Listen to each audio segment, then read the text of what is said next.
यहाँ भारी बारिश के कारण कई इलाकों जलभराव के बाद बाढ़ जैसे हालात बन गए।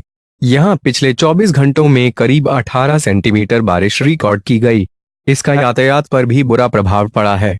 शनिवार सुबह Chhatrapati Shivaji international airport (MIL) के पब्लिक रिलेशन अधिकारी के मुताबिक 7 फ्लाइट रद्द कर दी गईं, जबकि 9 को डायवर्ट किया गया। अन्य उड़ानों में औसतन 30 मिनट की देरी हो रही। वहीं कल्याण से करजत की सभी ट्रेनों को भी रद्द कर दिया गया। मुंबई पुलिस ने कहा कि हम यात्रियों से अनुरोध करते हैं कि वे जल जमाव वाले क्षेत्रों में न जाएं, समुद्र से दूरी बनाए रखें।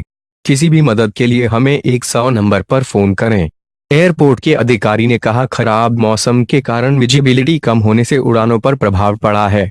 मुंबई, नवी मुंबई, ठाणे और पालघर के लिए रेड अलर्ट। मौसम विभाग ने अगले 24 घंटे के दौरान रायगढ़, सिंधुदुर्ग और रत्नागिरी के लिए ऑरेंज अलर्ट जारी किया है। मुंबई, नवी मुंबई, ठाणे, पालघर में 26 और 28 जुलाई को रेड अलर्ट जारी किया गया है।